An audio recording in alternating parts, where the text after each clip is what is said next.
శ్రీమాత్రే నమ. జయ గురు దత్తాత్రేయ నమ. ఈ వీడియోలో మనం వృశ్చిక రాశి వారికి జూలై నెల మాస ఫలితాలు తెలుసుకునే ప్రయత్నం చేద్దాం. ఏదైనా ఒక రాశి వారికి ఆ నెల అనుకూలంగా ఉండాలంటే కొన్ని ధనయోగాలు కానీ రాజయోగాలు కానీ ఏర్పడాలి. అలాగే రాస్యాధిపతిగా ఉన్నటువంటి గ్రహం బలవంతుడై ఉండాలి. అంటే ఏదో ఒక యోగంలో ఉండాలన్నమాట. అప్పుడు మాత్రమే జాతకుడికి విజయావకాశాలు బాగా పెరుగుతూ ఉంటాయి. అంటే వృశ్చిక రాశి వారు జీవితంలో ప్రతిదీ కూడా పోరాడి సాధించవలసిందే. ఏదీ కూడా సునాయాసంగా మీకు ఉచితంగా కానీ ఏది కూడా రాదు. అంటే మీరు మీ దగ్గర ఉన్నది పోగొట్టుకున్నంత సులభంగా తిరిగి సంపాదించుకోలేరు. అది ఏ విషయమైనా సరే. సహజ అష్టమ రాశి వృశ్చిక రాశి అవటం వల్ల దీనికి రాస్యాధిపతులుగా కుజ కేతువులు ఉండడం వల్ల మీ యొక్క జీవితం చాలా వరకు చివరి నిమిషం దాకా సస్పెన్స్గానే ఉంటుంది. అది ఒక వివాహం అవ్వచ్చు, ఒక ఉద్యోగ ప్రయత్నం అవ్వచ్చు. ఒకేసారి అనేక అవకాశాలు రావడం, ఏది రాకుండానే పోవడం జరుగుతూ ఉంటుంది. అలాగే ప్రతి వాళ్ళు మీకు ఈ పని చేద్దామని ప్రామిస్ చేస్తారు. వాడు చేస్తామని వీడు చేస్తామని వాడు, మొత్తం ఇద్దరు చేయకుండా మిమ్మల్ని ఒంటరి వాడిగా చేయడం జరుగుతూ ఉంటుంది. ఏదైనా మీ సమస్య గురించి మీరు పోరాడాలి తప్ప ఎవరో వచ్చి మీ సమస్యను సాల్వ్ చేస్తారన్నది ఈ జీవితంలో మాత్రం ఇది జరగదు. ప్రస్తుతం ఏర్పడినటువంటి ఈ గ్రహస్థితి రాస్యాధిపతి కుజుడు దశమ స్థానంలో మిత్రక్షేత్రంలో ఉంటూ, అలాగే ఈ రాశికి మరొక అధిపతి అయినటువంటి కేతువు కూడా దశమ స్థానంలో సంచరించడం జరుగుతుంది. అంటే ఇప్పుడు అత్యంత బలంగా ఈ రెండు గ్రహాలు, ముఖ్యంగా కుజుడు దిగ్బలుడై ఉండడం వల్ల, అది మిత్రక్షేత్రంలో అవడం వల్ల మీలో ఉన్నటువంటి విజయ అవకాశాలు, పోరాట ప్రతిమ 100% సక్సెస్ అవుతుంది. ఏదైనా ఒక మాట మీద నిలబడి మీరు అనుకున్న కార్యక్రమాలు ఖచ్చితంగా సాధించగలరు. వృత్తిపరమైనటువంటి విజయ అవకాశాలు చాలా బలంగా ఉంటాయి. అలాగే మీలో ఉన్నటువంటి సామర్థ్యం పెరుగుతుంది. కొంతమందికి ఏదైనా అనారోగ్యపరమైన సమస్యలున్నా, ఆర్థికపరమైన సమస్యలున్నా అవి ఈ నెలలో పరిష్కారం అవ్వడం జరుగుతూ ఉంటుంది. అంటే దశమంలో ఉన్నటువంటి కుజుడు చతుర్థ దృష్టితో ఈ వృశ్చిక రాశిని వీక్షించడం జరుగుతూ ఉంటుంది. మరి ఆ కారణం వల్ల మీరు చాలా ధైర్యంగా పోరాడి జీవితంలో అనుకున్నది సాధించే అవకాశాలు చాలా బలంగా ఉన్నాయి. ఇది ఒక యోగం ఈ రాశి వారికి. దాని తర్వాత సప్తమ స్థానంలో శుక్రుడు స్వక్షేత్రగతుడై మాలవ్య మహాపురుష యోగం అనే అద్భుత యోగం ఏర్పడడం జరిగింది. దీనివల్ల ఏంటంటే మీ యొక్క జీవిత భాగస్వామి యొక్క సామర్థ్యం పెరుగుతుంది.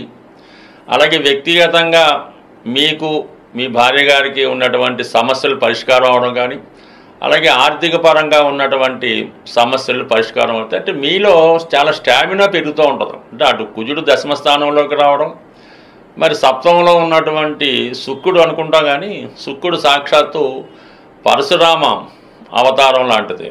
మీకు ఎటువంటి దుఃఖాన్ని ఉన్నా దాన్ని 100% పారద్రోలడానికి, మీరు ధైర్యంగా నిలబడడానికి కారణమవుతుంది. కాబట్టి ఈ సమయంలో మీకు ఎటువంటి దుఃఖం, బాధలు, కష్టాలు ఉన్నా అవన్నీ కూడా మరి ఆ శుక్ర భగవానుడి దయతో పరిష్కారం అవుతాయి. ఆర్థిక పరంగా అనుకూలంగా ఉంటుంది.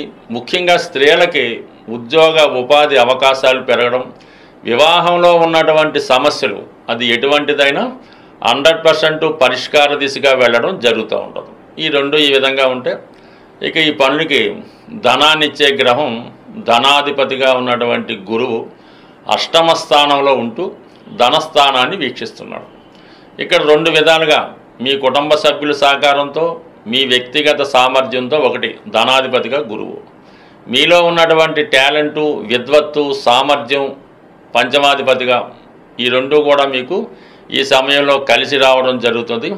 అనూహ్యంగా ఉద్యోగంలో మార్పు కానీ ప్రమోషన్ కానీ రావడం జరిగే అవకాశం ఉంది. ఎందుకంటే అక్కడ దశమాధిపతి రవితో అష్టమ స్థానంలో ఈ గురుగ్రహం కలిసి ఉండడం వల్ల ఉద్యోగపరమైనటువంటి చేంజెస్ ప్రయత్నపూర్వకంగా ఈ నెల ఇంచుమించుగా 15వ తారీఖు లోపు రావడం జరుగుతుంది.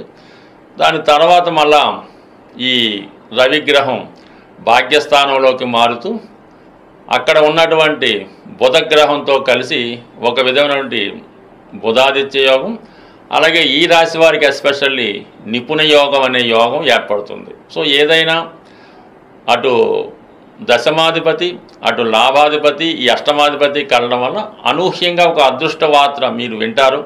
అలాగే చాలా కాలంగా విదేశంలో వెళ్ళాలనే మీ ఆలోచన కానీ, దూర ప్రాంతంలో ఉన్నటువంటి పుణ్యక్షేత్రం దర్శించాలనే మీ యొక్క అభిలాష కానీ చాలా వరకు నెరవేరే అవకాశం ఉన్నది. అయితే 4వ స్థానంలో ఉన్నటువంటి రాహు చాలా వరకు మిమ్మల్ని మానసిక అశాంతికి కారణమవుతుంది. గృహంలో ఉన్నటువంటి వ్యక్తులు అంటే మీ కుటుంబంలో ఉన్నటువంటి వ్యక్తులు, పేరెంట్స్ అవ్వచ్చు, వేరే వాళ్ళు అవ్వచ్చు, అత్తమామలు అవ్వచ్చు, ఇవన్నీ క్లమ్జీగా మిమ్మల్ని కన్ఫ్యూజ్ చేయడం జరుగుతుంటుంది. ఈ కారణం వల్ల ఒక నిర్ణయానికి రాలేకపోతుంటారు. అలాగే ఏ ఆలోచన తలపెట్టినా అది డిస్టర్బ్డ్గా మారడం జరుగుతుంటుంది. కాబట్టి చాలా వరకు మీరు దృఢ సంకల్పంతో ఇతరుల మాటలు వినకుండా మీకు ఏది, ఎందుకంటే ఇతరులు మీకు ఎప్పుడు సహాయం చేయరు, ఊరికే చెడగొట్టడం తప్ప. దాన్ని బట్టి మీకు ఏది కరెక్ట్ అనిపిస్తే ఆ వేలో వెళ్ళటం వల్ల సంపూర్ణ విజయం సాధిస్తారు. గతంలో చెప్పినట్టే ఎట్టి పరిస్థితుల్లో కూడా ఈజీ మనీ, స్పెక్యులేషను, పేకాట జోలికి వెళ్లకుండా ఉంటే మిగతా గ్రహాలన్నీ మీకు అనుకూలంగా ఉండడం జరుగుతున్నాయి. ప్రతి ఒక్కరికి కూడా ధనం అన్నది చాలా ఇంపార్టెంటు. ఆ ధనం ప్రతి వాళ్ళు సంపాదిస్తూ ఉంటారు. అయితే వచ్చిన ఆదాయం కన్నా ఎక్కువ ఖర్చు అవ్వడం వల్ల రుణగ్రస్తులు అవ్వడం జరుగుతూ ఉంటుంది. ఆ కారణం వల్ల చాలామంది ఆర్థిక పరమైన ఇబ్బందులు కలుగుతూ ఉంటాయి. ఇప్పుడు మీకు ధనాన్ని కూడబెట్టడానికి, అంటే ధనం సంపాదించడం అందరికీ తెలుస్తుంది, అది దాచుకోవడం, అలాగే మీ అవసరానికన్నా ఎక్కువ ధనం రావడానికి ఒక పరిష్కారం అన్నది మీకు తెలియజేయడం జరుగుతూ ఉంటుంది. అది సింపుల్గానే ఉండడం జరుగుతూ ఉంటుంది. అయితే ఇది నమ్మకంతో చేయవలసి ఉంటుంది. ముఖ్యంగా ధనాన్ని కూడబెట్టడంలో ఈ చీమలు చాలా ఇంపార్టెంట్ అన్నమాట. అవి ఏం చేస్తాయంటే ఎక్కడన్నా ఆహారం దొరికితే మొత్తం అంతా ఒక చోట దాచుకునే, ఎందుకంటే వర్షాలు వచ్చినప్పుడు దానికి పనిచేస్తుందని. కాబట్టి మీరు చీమలకి ఆహారం వేయవలసి ఉంటుంది. ముఖ్యంగా అంటే శాస్త్రాల్లో చెప్పిన ప్రకారం ఏం చెప్పారంటే తమలపాకు తీసుకొని దాని మీద తేనె వేసి చీమలు ఉన్న చోట పెట్టడం జరుగుతుంది. ఇప్పుడు ఆ విధంగా కాకుండా మీరు డైరెక్ట్గానే పంచదార, బియ్యం పిండి కలిపి ఈ చీమలకి ఆహారంగా వేయడం వల్ల, అది ఎప్పుడు చేయాలి, మనం మంగళవారం చేయవలసి ఉంటుంది. అంటే కుజుడు సంబంధించిన వారం అవటం వల్ల అది ఆ మంగళవారం రోజు ఈ చీమలకి ఆహారంగా వేయడం వల్ల కంపల్సరీగా మీకు ఈ ధనం పోగవుతుంది అన్నమాట. సేవింగ్స్ అవుతాయి, ఖర్చులు తగ్గుతాయి. అలాగే మీరు ఒక కొబ్బరికాయ అంటే బాగా, అంటే మన సోమయ్యప్పకి వెళ్ళినప్పుడు ఇరుముడిలో వేసినటువంటి కొబ్బరికాయ, కురిటి కొబ్బరికాయ అంటారు. ఆ కొబ్బరికాయ ఒకటి తీసుకొని దానికి ఒక కన్నం పెట్టి అందులో శుభ్రమైనటువంటి తేనె, పంచదార, బెల్లముతో నింపాలన్నమాట. అంటే అయ్యప్పకైతే నెయ్యితో నింపుతారు. అలా కాకుండా ఇది స్వీట్తో నింపి దాన్ని పశ్చిమ దిక్కున, అంటే పశ్చిమం అంటే సౌత్ సైడు, అది ఎక్కడన్నా ఒక నిర్జల ప్రదేశంలో మీకు సౌత్ సైడు చక్కగా ఒక గొయ్యి తీసి మరీ లోతుగా కాకుండా అందులో కప్పెట్టవలసి ఉంటుంది అన్నమాట. దానివల్ల కూడా అది తర్వాత చీమలకి ఆహారంగా మారడం జరుగుతూ ఉంటుంది. సో ఈ 2 కార్యక్రమాలు చేయటం అంటే చాలా వరకు ఇది కష్టంగానే అనిపిస్తూ ఉంటుంది. శుక్రవారం రోజు, శుక్రవారం ఉదయం 6 గంటల నుంచి సూర్యోదయం దగ్గర నుంచి మర్నాడు శనివారం సూర్యోదయం వరకు కూడా ఎటువంటి ధనం కూడా, అంటే డబ్బులు, రూపాయలు, బంగారం, ఈ వస్తువులు కూడా మీ నుంచి బయటికి వెళ్ళకూడదు. అంతా కూడా ముందు రోజే అడ్జస్ట్ చేసుకోవాలి. ఎవరికి ఇవ్వాల్సినా కూడా శుక్రవారం అన్నది పేమెంట్స్ బంద్.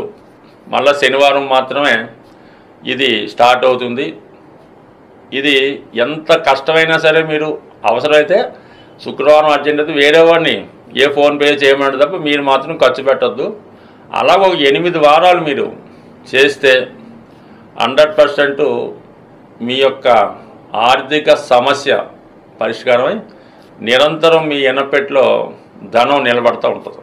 ఇది ఎక్కువగా ఆంధ్ర ప్రాంతంలో ఈ కృష్ణా జిల్లా ఈస్ట్ గోదావరిలో చాలా వరకు పాటిస్తుంటారు. అది కూడా చేసుకోండి. దాని తర్వాత ఏంటంటే వీలైతే శుక్రవారం రోజు కనకదార స్తోత్ర పారాయణ, లక్ష్మీ అష్టోత్తరం, శ్రీ సూక్తం చదవడం, స్త్రీలని అంటే మీ కుటుంబంలో ఉన్నటువంటి స్త్రీలని ఏదైనా పండగలు అది వచ్చినప్పుడు ముఖ్యంగా ఆడపడుచులకి పిలిచి వాళ్ళకి ఈ చీర సారే లాంటివి పెట్టడం జరుగుతుంది. అలాగే ఇంట్లో ఉన్నటువంటి మీ కూతురు అవ్వచ్చు, భార్య అవ్వచ్చు, తల్లి అవ్వచ్చు, ఎట్టి పరిస్థితుల్లో కూడా వారిని దుఃఖం కలిగేలాగా కన్నీరు పెట్టుకునే విధంగా మాత్రం మీరు ప్రవర్తించవద్దు. సాధారణంగా ఒక కుటుంబం పతనం అవుతుందంటే ఆ కుటుంబంలో స్త్రీ దుఃఖమే కారణం అవుతుంటుంది. ఊరకనే ఏడుస్తుంటారు. శుక్రవారం రాగానే ఒక్కొక్క ఇంట్లో ఎలా ఉంటుందంటే ఊరికే ఏడుస్తుంటారు. ఎందుకు ఏడుస్తారో అర్థమవుతుంది. దాంతో ఆ యజమానికి ఇంకా చెప్పక్కర్లేదు. సో అటువంటివి ఉంటే సాధారణంగా పరిష్కరించుకుంటే కుటుంబం సంతోషంగా ఉంటుంది. అది మనం నియమంగా ఉండడం అంటే కామన్గా ఈ శుచి శుభ్రత అవన్నీ కామన్గా ఉంటాయి. ఈ కొద్దిపాటి రెమెడీలు మీరు పాటిస్తే తర్వాత ఇంకా బెటర్ రెమెడీస్ తెలుసుకునే ప్రయత్నం చేద్దాం. స్వస్తి.